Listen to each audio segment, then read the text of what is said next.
नमस्कार सभी विद्यार्थियों को और अभिभावकों का सिद्धार्थ स्कूल मोंडवा के यूट्यूब चैनल पर हार्दिक स्वागत है। मैं इस वीडियो के माध्यम से आपसे कुछ बातें ऐसी शेयर कर रहा हूं जो महत्वपूर्ण है और आपके लिए बहुत ही उपयोगी भी है।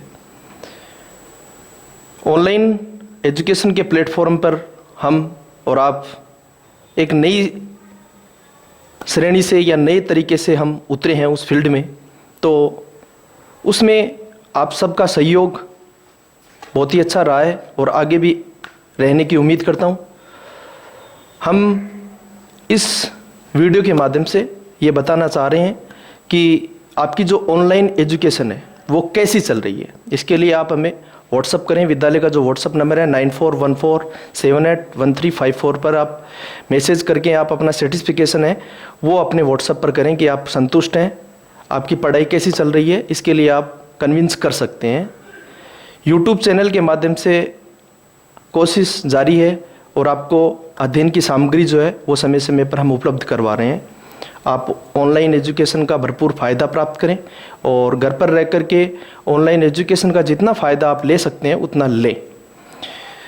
थोड़ी जानकारी के अनुसार मैं बता रहा हूं कि अभी जो बुक्स हैं आपकी वो भी मार्केट में उपलब्ध हो गई हैं, तो आप मार्केट से बुक्स परचेज कर लें, ख़रीद लें।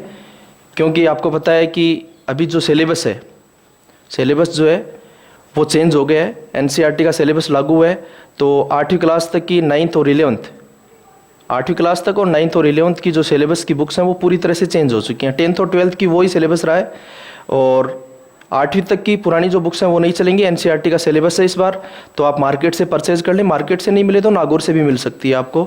अपने नज़दीकी शहर से आप जाकर के उनको परचेज करें। सभी जगह पर किताबें उपलब्ध हैं। अब कॉपियाँ भी ले आएँ आप, क्योंकि धीरे धीरे ऑनलाइन एजुकेशन से आपको उसके अनुरूप ढलना भी पड़ेगा। क्योंकि विद्यालय, अब आपको पता है कि राज्य सरकार के द्वारा गाइडलाइन जारी हुई है, कह रहे हैं कि जुलाई के अंदर लगाएंगे, लेकिन वो अलग अलग सेक्शंस में लगाएंगे कि एक सेक्शन में 11th 12th लगा रहे हैं, सेकंड सेक्शन में 9th 10th लगा रहे हैं, थर्ड सेक्शन में 8वीं तक लगा रहे हैं, फोर्थ सेक्शन में 5वीं तक लगा रहे हैं और लास्ट सेक्शन में प्राइमरी सेक्शन लगा रहे हैं। तो इस तरह अनेक फेसेस में ये जो विद्यालय वो खुलने के आसार हैं अगस्त सितंबर तक। लेकिन जहाँ तक हमारी कोशिश है, हम ऑनलाइन एजुकेशन के माध्यम से आपको घर बैठे एजुकेशन की पूरी व्यवस्था आपके लिए कर रखे हैं। देखो, ऑनलाइन एजुकेशन में यूट्यूब चैनल जो है वो आपका सहायक है। आपके लिए व्हाट्सअप ग्रुप भी बना रखे हैं क्लास वाइज, वो भी आपके लिए सहायक है। उनमें प्रतिदिन आपको कंटेंट मिल रहे हैं, तो आप उससे आप जुड़े और उसको आप सीरियसली भी लें। ये नहीं कि आपको कंटेंट मिल गया और उसके बाद में आपने ध्यान ही नहीं दिया कि सर पापा नहीं थे, हमने ध्यान नहीं दिया या फ़ोन नहीं मिला। तो जब भी आपको टाइम मिलता है, आप टाइम के अनुरूप अपना कंटेंट डेली का देखें और उसको आप लिखें, पढ़ें, याद करें। देखो, इस कम समय में जो आप मतलब विद्यालय से भी आप दूर हैं, हम भी आपको बहुत मिस कर रहे हैं कि आप विद्यालय से दूर हैं। तो ऐसी कंडीशंस में स्कूल और विद्यार्थी दोनों के लिए ही एक जवाबदारी है कि आप घर पर रह करके अपनी एजुकेशन का पूरा फ़ायदा लें। क्योंकि पढ़ाई से आप बिल्कुल हट जाओगे तो पीछे की जो चीज़ आपकी याद की हुई है या आपने जो भी अध्ययन किया है वो भी आपका पीछे चला जाएगा। तो इसलिए उससे थोड़ा थोड़ा आप जुड़े रहें अध्ययन से। ये नहीं है कि आप पूरे दिन ही ऑनलाइन एजुकेशन में रहें। आपको जितना भी टाइम मिले, 2 घंटे 3 घंटे, जिसमें आप जुड़े रहें। व्हाट्सअप ग्रुप में आप देखें कि आज आपका कंटेंट क्या मिला है, तो उसको आप पढ़ें, याद करें, कॉपी में लिखें, फिर उसकी फ़ोटो खींच करके आप व्हाट्सअप पर आप डाल सकते हैं या पर्सनल सर को आप भेज सकते हैं, जिससे आपको चेक भी हो जाए कि आपने जो लिखा है वो क्या लिखा है, उसके उत्तर आपने क्या लिखे हैं। तो आपकी पूरी माइंड की प्रिपरेशन है वो भी हमें भी पता लगेगा कि आप रुचि दिखा रहे हो। और आप रुचि नहीं दिखाओगे तो ये आपके लिए भी थोड़ा सा अनकंफर्टेबल है, हमारे लिए भी अनकंफर्टेबल है। तो ध्यान रहे, प्रयास करते रहें। आप ऑनलाइन के तहत आप प्रयास करते रहें, ज़रूर आपको सफलता मिलेगी। ग्रामीण क्षेत्र के अंदर भी कई गार्जियंस की शिकायत रहती है कि सर हमारे यहाँ पे घर पे नेटवर्क की प्रॉब्लम रहती है। तो मानता हूँ इस चीज़ की नेटवर्क की प्रॉब्लम रहती है। बच्चों के गांव में नेटवर्क नहीं रहता है, कभी कभी घर वालों के पास में फ़ोन भी आपके लिए उपलब्ध नहीं रहता है। तो ऐसी समस्याएं रहती हैं। तो जब भी आपको फ़ोन मिले तो आप डेली का कंटेंट देख लें, उसको लिख लें और उसके बाद में आप रिवाइज करते रहें। किताबें आप खरीद लें, उनसे डेली प्रत्येक पार्ट को रोज़ाना पढ़ें, उसको बार बार पढ़ें। पढ़ने के बाद में आपको समझ में आ जाएगी कि उस पार्ट में क्या विषय वस्तु है, क्या चीज़ पूछी गई है। तो ये आप पढ़ोगे तो बार बार पढ़ने से, एक बार पढ़ोगे तो नहीं समझ में आएगा, 2 बार पढ़ोगे तो नहीं समझ में आएगा, तीसरी बार पढ़ोगे तो थोड़ा बहुत आपके समझ में आएगा। प्रश्न उत्तरों को बार बार दोहराएं, आप रिवाइज करते रहे, उनको जरूर समझ में आएगा, क्यों नहीं आएगा। तो कोशिश करोगे तो जरूर आपके समझ में आएगा, ऐसी बात नहीं है कि समझ में नहीं आएगा। अब ग्रामीण क्षेत्र में नेटवर्क की जो प्रॉब्लम रहती है, उसके लिए जो ग्रामीण क्षेत्रों से हमारे टीचर्स आते हैं वो भी उनको घर जाकर के थोड़ा संभाल रहे हैं, और नहीं संभाल रहे तो 1-2 दिन से उनको इन्फॉर्म कर दिया जाएगा कि आपको घर पे थोड़ा कंटेंट दे दें वो, कि इस पार्ट में आपको सवाल दे दिए, फिर 1-2 रोज से आपको संभाल लिया। वो भी एक ऑनलाइन एजुकेशन ही, आपको घर बैठे हम सुविधा दे रहे हैं। तो थोड़ा ये भी कार्यक्रम हम चालू करने वाले हैं कि घर पर ही आपको थोड़ा बहुत कंटेंट मिल जाए जिससे आप पढ़ सकें। गार्जियंस की ये थोड़ा सा ओपिनियन था, गार्जियंस का ये राय थी कि आप घर पर बच्चे रहते हैं तो उनको थोड़ा सा आप कहें कि आप पढ़ें, तो आपका भय भी रहेगा। मतलब टीचर्स की एक अलग ट्यूनिंग रहती है स्टूडेंट के साथ में, तो उसके लिए गार्जियंस ये चीज़ हमसे अपेक्षा भी करते हैं कि भाई विद्यार्थियों के लिए ये चीज़ आप उपलब्ध कराओ। तो हम उसके लिए तत्पर हैं, तैयार हैं, और उनको घर पर भेज करके अध्यापकों को, और आपको जो भी कंटेंट है वो आप दिलवाएंगे, आपकी कॉपी भी चेक करेंगे सर, आपको बताएंगे भी, तो उसका पूरा फायदा लें आप। परीक्षार्थी जो कक्षा 10 और 12 के विद्यार्थी हैं उनके लिए भी विशेष सूचना है कि 12वीं क्लास का एक पेपर साइंस वर्ग के विद्यार्थियों का रहा हुआ है, और आर्ट्स के बच्चों का 3 पेपर रहे हुए हैं, और हमारे 10th क्लास के विद्यार्थियों के 2 पेपर बाकी हैं, गणित और सामाजिक ज्ञान के। तो मेरी जहाँ तक अपेक्षा मैं आपसे करता हूँ कि आप घर पे अच्छी तरह से अध्ययन कर रहे होंगे, पढ़ाई कर रहे होंगे, और इन दोनों विषय की जो आपकी तैयारी रही हुई है कक्षा 10th के विद्यार्थियों की, तो इसको सीरियसली पढ़ें, आप गहराई से सोचें। आपके कोई भी प्रॉब्लम हो तो आप अपनी विषय वस्तु के बारे में जो भी चीज़ आपकी दिक्कत आ रही है तो आप अपने कमेंट में लिख दें। कोई भी वीडियो आप देख रहे हैं तो उसके कमेंट बॉक्स में लिख दें, हम आपके कमेंट का उत्तर देंगे और उस पर वीडियो बना लेंगे, वो कोई दिक्कत नहीं है। और यदि आप स्कूल में आ सकते हैं तो आ जाओ, व्यक्तिगत रूप से आप आकर के विषय अध्यापक से मिल सकते हो, उनसे बात कर सकते हो। अगर वो यहाँ पे उपलब्ध नहीं है तो हम आपकी फ़ोन पे बात करा देंगे, कंसल्टेंस करवा देंगे, वीडियो कॉलिंग करवा देंगे। तो उससे क्या है कि आप अच्छी तरह से सर्टिफिकेशन होंगे। सभी परीक्षार्थियों को मैं हार्दिक शुभकामनाएं देता हूँ, और अपेक्षा करता हूँ कि उनके पेपर्स जो हैं वो अच्छी तरह से हों और अच्छी तरह से तैयारी करें, क्योंकि ये आपको जो मौका मिला है अंतराल का, ये अंतराल का आप अच्छा मौका, इसका पूरा फ़ायदा उठाएं आप, क्योंकि आपके लिए ये बहुत ज़रूरी है कि आपके जो पीछे के पेपर हुए हैं और ये जो बचे हुए पेपर हैं, ये आपके परसेंटेज पे थोड़ा सा डिस्टेंस भी डाल सकते हैं। तो इस डिस्टेंस को आप अच्छी तरह से कायम रखें। आपको अच्छे परसेंटेज प्राप्त करने, तो इन दोनों बचे हुए जो पेपर है, आपका 1 पेपर बचा हुआ है या 2 पेपर बचे हुए हैं या 3 पेपर जो भी बचे हुए हैं, उनके परसेंटेज आप अच्छी तरह से एवरेज ग्रेड में लें, क्योंकि वो पेपर आपके कंटिन्यू स्टडी में थे, लगातार रूप से थे, तो वो पेपर आपके अच्छे भी हुए हैं। तो इन पेपरों के लिए भी आप अच्छा प्रयास करें, और जो भी व्यक्ति प्रयास करता है उसको सफलता जरूर मिलती है। परीक्षा के दौरान आपको कुछ सावधानियां भी वहां पर रखनी है परीक्षा केंद्र पर। देखिए, पहले आप जाते थे तो आप ग्रुप में 2-4 विद्यार्थी या 5-10 लड़के एक जगह खड़े हो जाते थे, लेकिन अब ऐसा नहीं होगा, वो अलाउड नहीं है। वहाँ पे सेंटर पे आप जाओ तो डिस्टेंस से आपको खड़ा होना है, मुंह पे मास्क भी रखना पड़ेगा, एक छोटी सैनिटाइज की बोतल जो है वो आपको रखनी पड़ेगी अपने पास में, जो जेब में आ सके। बार बार थोड़ा अपने हाथ को भी साफ करें, अपनी सावधानी देखो अपने पास में है। ऐसी एहतियात बहुत ज़रूरी है, क्योंकि रोग किसी को पूछ के नहीं होता है, तो इसलिए अपनी सावधानी आपको स्वयं रखनी है।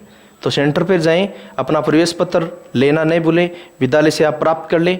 प्रवेश पत्र विद्यालय में आ गए हैं, आप कभी भी आएँ, विद्यालय में सुबह 9 बजे से लेकर शाम तक आप कभी भी आ सकते हैं, 5 बजे तक आपको विद्यालय में प्रवेश पत्र मिल जाएगा। आप प्रवेश पत्र ले लेना, और उसके बाद में प्रवेश पत्र साथ में ले जाएं। अपनी जो पूरी की पूरी सामग्री है, पेंसिल, रबर, जो भी आपको जिस चीज़ चाहिए आवश्यक जो आपकी सामग्री है, उसको साथ लेकर जाएं। दूसरे से मांगने की, आपको पूछने की जरूरत नहीं पड़े, क्योंकि कम से कम दूसरों से बोलने का काम कम रखें। ये नहीं कि आपको बिल्कुल ही मतलब परीक्षा जब शुरू हो रही है तो उससे पहले आप बोले नहीं, परीक्षा शुरू होने से पहले आप उनसे कंसल्टेंस कर सकते हैं, लेकिन वो भी जितना आवश्यक हो उतना ही, और अपनी ही चीज़ का इस्तेमाल करें, अपनी ही वस्तुओं का इस्तेमाल करें, दूसरों की आप चीज़ें न लें। बेटर यही रहेगा आपके लिए। और परीक्षा केंद्र में शांति से रहें, मेंटली पूरी तरह से सेटिस्फिकेशन रहें, अच्छी तरह से पेपर दें, अच्छी तरह से तैयारी, आप पहले आपके पास में जो टाइम है उसको अच्छी तरह से आप मेंटेन करें। और अभी आपके पास में समय बहुत है, 10वीं क्लास के विद्यार्थियों के पास में भी बहुत समय है, और 12th क्लास के विद्यार्थियों के पास में भी समय है, तो इस समय का पूरा फ़ायदा उठाएं, आप वीडियोस देखें। और आपको कोई भी चीज़ अगर समझ में नहीं आ रही है तो आप विद्यालय में आकर के आप अपना कंसल्टेंस दूर कर सकते हैं। अपनी आपकी कोई भी कन्फ्यूज़न हो, कोई भी समस्या हो, तो उसका सॉल्यूशन आपको मिलेगा। आपके लिए विषय अध्यापक तत्पर रहें, कभी भी आप आकर के पूछ सकते हो। प्रवेश पत्र का वितरण बता दिया मैंने आपको, और किसी भी विषय की आपकी समस्या हो तो वो भी आप अपने टीचर से आकर के यहाँ पे विद्यालय में पूछ सकते हैं, या फ़ोन पे भी पूछ सकते हैं, कोई दिक्कत नहीं। आप नहीं आ सकते तो फ़ोन पे भी पूछ सकते हैं, क्योंकि अभी आवागमन के साधन जो भी उपलब्ध नहीं है आपके पास में, तो आप फ़ोन पे पूछ सकते हैं, व्हाट्सएप ग्रुप के माध्यम से पूछ सकते हैं। और कोई व्यक्ति या कोई विद्यार्थी जो व्हाट्सएप ग्रुप से नहीं जुड़ा हुआ है तो अपने नंबर व्हाट्सएप कर दे। आपको विद्यालय के नंबर पता है 9414781354, आप उस पर मैसेज कर दें, जिससे हम आपको उस ग्रुप में ऐड कर सकें और आपको विषय वस्तु की जानकारी पूरी की पूरी प्राप्त हो जाए। एक छोटी सी कई विद्यार्थियों के कहने से और कई गार्जियनों की अपेक्षाएं रही हैं कि कोई ऐसी प्रतियोगिता का आयोजन भी करो, तो हमने प्रतियोगिताओं का आयोजन के लिए भी एक थोड़ा सा कार्यक्रम रखा है। उसमें आप घर बैठे अपने टैलेंट का स्टूडेंट टैलेंट कंपटीशन हमने रखा है, जो आप नेशनल टीवी पे भी देखते हैं कि संगीत प्रतियोगिता भी होती है, वहाँ पे डांसिंग कंपटीशन भी होते हैं। तो वैसे ही आपको एक वीडियो बनानी है 3 या 4 मिनट की। वीडियो के माध्यम से आप हमें व्हाट्सएप पर भेजें उस वीडियो को। डांसिंग वीडियो भी हो सकता है, आपका गाना भी हो सकता है, कोई कविता भी हो सकती है, कोई कहानी भी हो सकती है। तो ऐसा वीडियो आप 3-4 मिनट का आप बना करके हमें भेजें। गाना थोड़ा सा अच्छा हो, जो सुनने लायक हो, राजस्थानी गाना हो, और ऐसा गाना हो जो मतलब सुनने में भी आपको अच्छा लगे और देशभक्ति की तरह का हो, राजस्थानी संगीत हो, ऐसा कोई गाना हो। उस पर आप कोई भी डांसिंग वीडियो है वो आप हमें शेयर करें, हम अपलोड करके आपके यूट्यूब के सभी जो सदस्य हैं उन तक पहुंचाएंगे, और उसके जो व्यूज़ होंगे उनके अकॉर्डिंग हम आपको विद्यालय पे पुरस्कृत भी करेंगे। आपको जितने आपके अच्छे व्यूज़ होंगे, शानदार व्यूज़ होंगे, उसके अकॉर्डिंग हम आपको पुरस्कृत कर रहे हैं विद्यालय के अंदर। ये प्रतियोगिता का आयोजन भी हमने रखा है कि उसमें आप डांसिंग वीडियो, आपकी कोई भी कविता, कोई भी गाना, ऐसा गाना हो जो आपको अच्छा लगे, देशभक्ति संगीत हो, राजस्थानी संगीत हो, वो गीत आप गा करके आप उसका एक वीडियो बना लो। और या फिर आप कोई भी डांस जिसमें रुचि रखते हैं, अलग अलग टैलेंट में होता है, बच्चों में टैलेंट होता है, टैलेंट सब में होता है। किसी में पढ़ाई का टैलेंट होता है, किसी में खेल का टैलेंट होता है, किसी में कुछ क्रिएटिव एक्टिविटी करने का टैलेंट भी होता है। जैसे कई बच्चों में आपने साइंस डे पे कई मॉडल्स बनाए थे, तो आप मॉडल्स भी बना सकते हो। आपने किस प्रकार से मॉडल्स बनाया उसका एक वीडियो बनाओ आप अच्छी तरह से, किसी भी चीज़ का, और उस वीडियो को आप शूट कर लो, और उसको शूट करके 3-4 मिनट का वीडियो आप हमें भेज सकते हो। हम यूट्यूब पर उसको अपलोड करके आपको पूरी सभी जो सदस्य हैं यूट्यूब के, उनको आप दिखाएंगे हम कि टैलेंट भी बच्चों में होता है और उस टैलेंट की कदर भी होनी चाहिए। तो आपका जो टैलेंट है वो सभी लोगों तक पहुंचेगा। आप अपने वीडियो को दूसरे रिलेटिव्स और अपने मित्रों को शेयर भी करें, जिससे आपको व्यूज अच्छे मिले और वो आपको अच्छे से अच्छा कोऑपरेट भी कर सके। तो ये प्रतियोगिता का आयोजन जो है हमने विद्यालय पे रखा है, तो इसके जो भी वीडियोज़ हैं वो आप हमें भेजें, हम शेयर करेंगे उनको, आगे वीडियो अपलोड करेंगे आपके, जिससे आपको अपने टैलेंट का हुनर जो है वो आगे और भी लोगों को प्राप्त हो सके।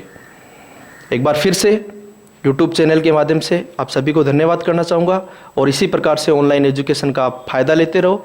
और अपने चैनल को आपने यदि अभी तक सब्सक्राइब नहीं किया है तो आप चैनल को सब्सक्राइब कर लें, और अन्य लोगों तक ऑनलाइन एजुकेशन का पूरा फ़ायदा देते रहें। धन्यवाद।